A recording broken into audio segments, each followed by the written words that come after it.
கலைஞர் மகளிர் உரிமை தொகை திட்டத்தை பொறுத்தவரை இந்தியாவிலேயே முதலாக தமிழ்நாட்டில் செயல்படுத்தப்பட்ட திட்டமாகும்.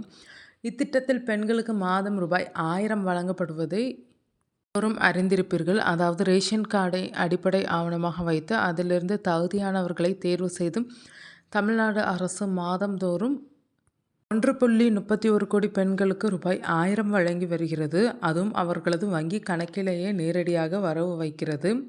இதற்கு தகுதியானவர்கள் குடும்பத்தின் ஆண்டு வருமானம் ரூபாய் 2.5 லட்சத்திற்குள் இருப்பவர்கள், குடும்பத்தில் அரசு ஊழியர்கள், அரசு ஓய்வூதியம் பெறும் நபர்கள் இருக்கக்கூடாது.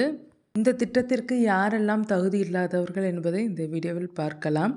குடும்பத்தின் ஆண்டு வருமானம் 2.5 லட்சத்திற்கும் அதிகமாக உள்ளவர்கள், குடும்பத்தில் அரசு ஊழியர்கள், அரசு ஓய்வூதியம் பெறும் நபர்கள் இருந்தால், குடும்பத்தில் வருமான வரி கணக்கு தாக்கல் செய்பவர் அல்லது வருமான வரி செலுத்துபவர் இருந்தால், குடும்பத்தில் சொந்த பயன்பாட்டுக்கான 4 சக்கர வாகனம் வைத்திருப்பவர்கள், குடும்பத்தின் மொத்த நிலம் திட்டத்தின் தகுதி வரம்புக்கு மீறி இருந்தால், குடும்பத்தில் ஆண்டுக்கு 50 லட்சத்திற்கு மேல் ஆண்டு விற்பனை செய்து சரக்கு மற்றும் சேவை வரி செலுத்தும் தொழில் நிறுவன உரிமையாளர் இருந்தால், குடும்பத்தில் ஆண்டு வருமானம் ரூபாய் 2.5 லட்சத்திற்குள் மேல் ஈட்டி தொழில் வரி செலுத்துவோர் இருந்தால், குடும்பத்தில் தேர்ந்தெடுக்கப்பட்ட மக்கள் பிரதிநிதிகள் இருந்தால், ஒரே குடும்பத்தில் 2 நபர்கள் உரிமை தொகை பெற விண்ணப்பித்திருந்தால், குடும்பத்தில் சமூக பாதுகாப்பு திட்ட ஓய்வூதியம் மற்றும் அரசிடமிருந்து பிற ஓய்வூதியம் பெறுபவர் அவரே மகளிர் உரிமை தொகைக்கு விண்ணப்பித்திருந்தால், இவர்களின் விண்ணப்பம் எல்லாம் கட்டாயம் நிராகரிக்கப்படும்.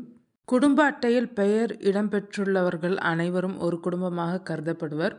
ஒவ்வொரு தகுதி வாய்ந்த குடும்பத்திலுள்ள குடும்ப தலைவி கலைஞர் மகளிர் உரிமை திட்டத்தில் பயன்பெற விண்ணப்பிக்கலாம். குடும்ப அட்டையில் குடும்ப தலைவர் என குறிப்பிட்டுள்ள பெண் குடும்ப தலைவியாக கருதப்படுவர். குடும்ப அட்டையில் ஆண் குடும்ப தலைவராக குறிப்பிடப்பட்டிருந்தால் அந்த குடும்ப தலைவரின் மனைவி குடும்ப தலைவியாக கருதப்படுவார்.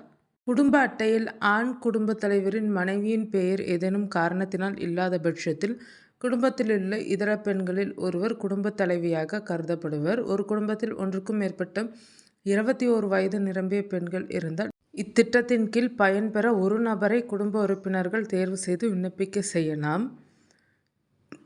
அதேபோல் திருமணமாகாத தனித்த பெண்கள், கைம்பெண்கள் மற்றும் திருநங்கைகள் தலைமையில் குடும்பங்கள் இருந்தால் அவர்களும் குடும்ப தலைவிகளாக கருதப்படுவர்.